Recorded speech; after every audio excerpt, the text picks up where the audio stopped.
Hey guys, it's Debbie with Debbie J's Crafting Corner. It's October, so that means we are starting a new quarter with a new bunch of card sketches from Kendra's Cards Challenge. I'm going to be working with card challenge number 16, sketch number 5, and I've already pulled out a few things that I want to work with.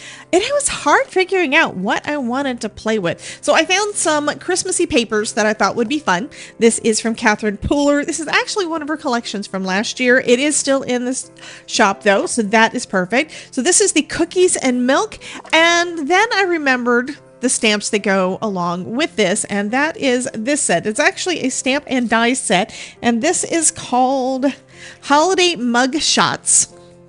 Aren't they just adorable? Anyway, that is what I'm going to be working with today. I've got my stamps, I've got my dies, and I've actually already cut out the papers to go along with this. So for this sketch, I'm using a piece of pattern paper, non-traditional colors. I know, that's not really me. So I'm going to go with all pinks, this is going to be super cute. So I've got my pink base, I've got my banner to go across, and I've got a piece that I'm going to be cutting my little flag out of. What I need now are some shaped images. So I'm going to go ahead and stamp out a few things out of this set, color them up, and get them ready to go onto my card. So it was a little hard for me to decide what colors to color everything, because one of the stamps I'm going to use is a tree, and I usually do those in green, and this time I'm going to actually do them in red, so everything's going to match the pattern papers. So you can do non-traditional colors, and it is totally fine.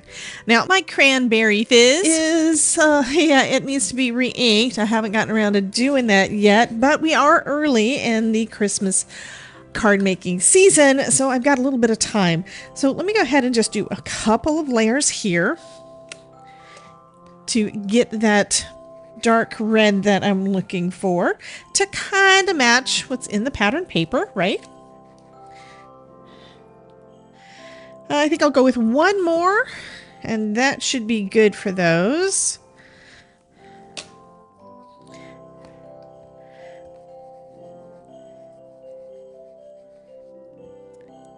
Okay, so now what I'm going to do is I actually want to have this heat embossed, because I'm going to be coloring these using the Catherine Pooler inks. So I'm going to do a little watercolor coloring on them, mostly to make sure everything matches the paper. The papers are from Catherine Pooler, and they match the ink color, so it's really easy to get perfect matching of everything. So I'm going to use some Wow Embossing ink and my clear Wow Embossing powder to do this next bit. So first I'm just going to wipe off my stamp so I don't get too much red on my embossing powder. And we're going to go ahead and just add, on my embossing ink, I'm going to go ahead and add some of that down. I'm going to do a couple of layers of this so that it'll be nice and juicy on there, and it'll hold the embossing powder when I put that down. Now, this is one way to do this. Now, if you are using a pigment ink, you don't really have to go through this extra step. But if you're using an ink that you think might be drying a little bit too fast to get the embossing down, or if you struggled trying to get your embossing powder to stick and work, that might be why. If it's not wet, it's not going to work.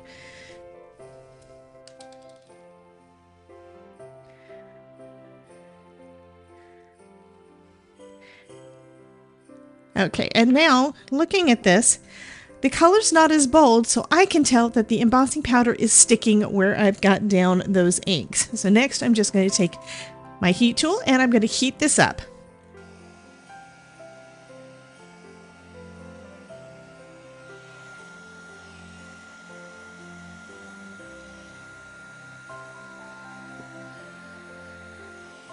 One thing that I notice when I'm heat embossing is my papers tend to curl pretty quickly when the heat is applied.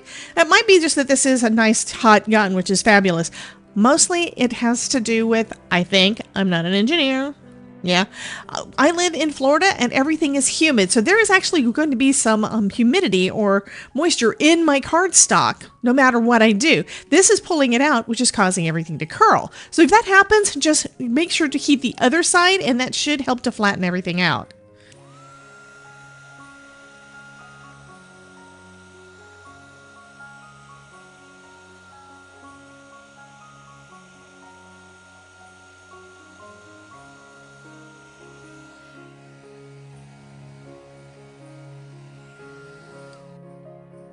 So I've got my inks down. I've already put some down on my glass mat, and I have a brush to color up my, yeah, I'm not real sure where I want to put anything, but I'm going to start off with just putting some water down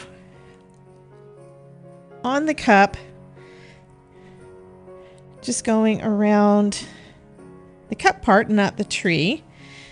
And then I'll add in some of, I think I'm going to start off with the lightest pink.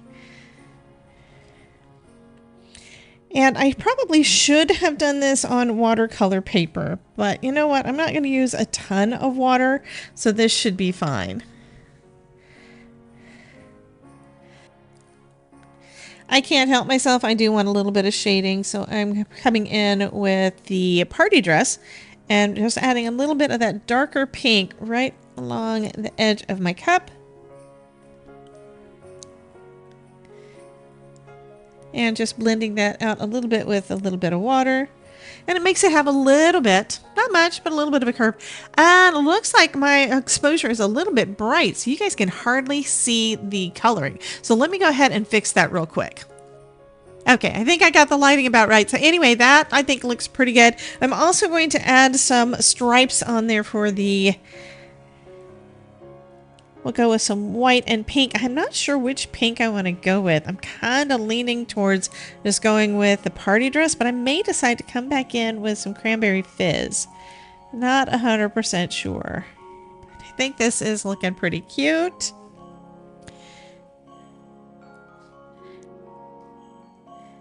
Okay, great. And then we've got our little candy cane. Now this brush is too big for that. I can't really do it with that. So let me find another brush that I can use with a finer tip to get into those little bitty spots. So this one was a flat, and this one is not. This one is basically a round brush. That's what it's called. I don't watercolor. I don't know these things. I'm going to go ahead and just add a little bit of water in each of the spots that I want to go, at least the first three. And I'm going to start off with the pink. I'm pretty much sticking to the pink. I may not actually use any of the cranberry fizz. And the reason I'm doing it so slow this time and not filling in everything is I don't want to get it in the wrong ones. I need the color down to help me as a guide. While I'm finishing up that little bit of watercoloring, I did want to remind you that this is a giveaway hop and that there is going to be a giveaway passphrase somewhere within this video. So stick around to the end and make sure you get that and make sure that you enter to win.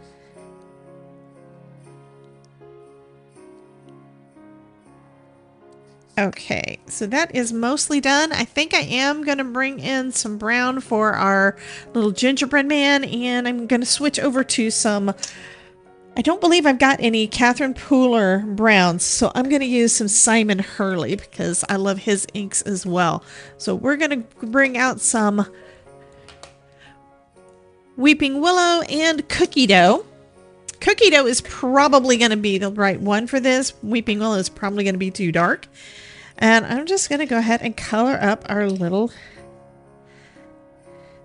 gingerbread man. And this time I should be able to use this larger brush.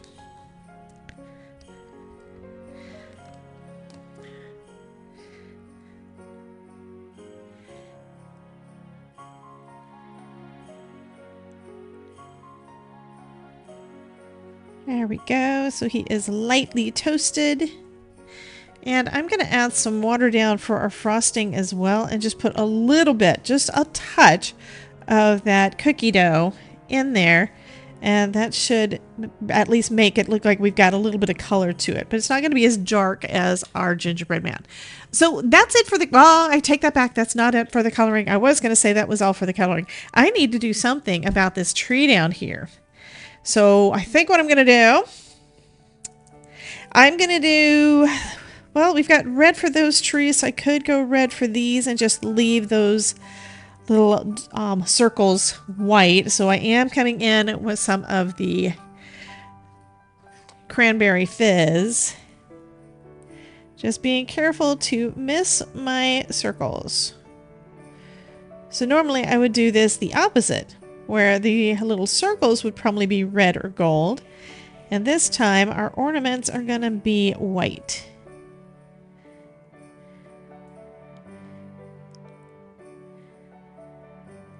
There we go. And I'd say that our little tree, our little cup, the whole bit matches our paper pretty much perfect. So I'm going to be using my new magnetic magic mat and my die cutting machine. This is my Platinum 6.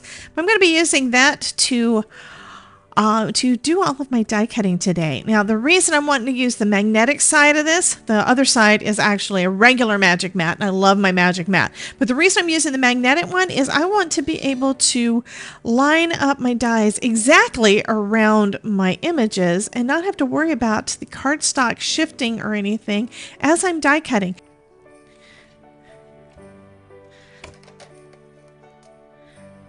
And there we go. I think that turned out great. Okay, so I've got everything cut out. Everything is ready to go. This piece I did trim a little bit down because my matting layer is a little bit smaller than A2 size, so I could have that white border around because that's what I like to do. Now I'm turning this piece into a flag, a banner, like what it has in this sketch. And it's just a cut right down the center and then coming in from the edges. And mine are never really all that good, but I'm going to say that this one is good enough. And now I can start putting things down. Now, you guys know me. I love my foam, so I'm going to use foam on this one too. And I think what I'm going to do is I'm going to put this one flat, and then I'm going to pop my banner up. That I think is going to look cute. Okay, so let's go ahead and put some liquid glue on here. I think I might as well go ahead and put everything down onto the card base while I'm at it. That way I've got everything lined up perfectly the way I want it. Okay, so we've got that, and then we'll put our strip across the middle. And I think I want the red part up at the top, so we'll have that facing up. And it should be about, yeah, it looks like it's about in the center, so that's what I'm going to go with. And then we have our little flag that's going to go there. So I'm going to just put a little bit of Scotch foam tape on the back. And just pop that in place. I think I'll put a little bit further. There we go. So I think that is going to look cute. Now, these little guys are just going to go up on the flags. Oh my goodness, these are cute. Yep, that's going to work perfect. I was going to pop them up, but you know what? I think I'm going to just put them straight down onto the flag. That'll be fine. They're going to kind of look a little bit popped up anyway due to the die cutting doing a little bit of rounding around the edges of the shape and because of that nice heat embossing that we did. That's something you should think about, guys. When if you're having some struggles where you're trying to come up with some ideas, a card sketch is a great way to start.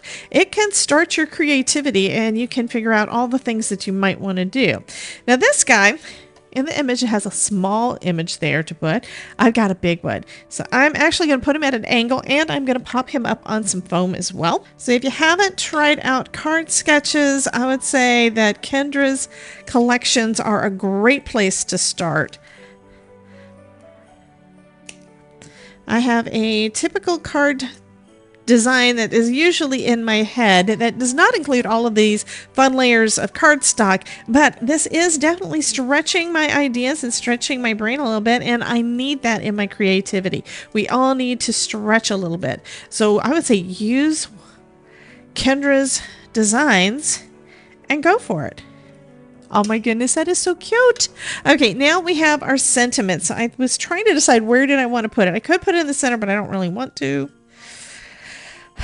I think I need to put some pink on this too. So I'm going to actually do a little bit of ink blending on this image. So I'm going to start off with the lightest pink, which is It's a Girl. I think I want to go with Party Dress, but I also don't want to put too dark of a color and decide that I don't like it. So I'm just adding some It's a Girl onto our die cut here. And it looks like it might actually be about the color I want. Darken it up a little bit around the edges. That way it's not quite stark white, you know? Okay, I think that actually may work. Let's see.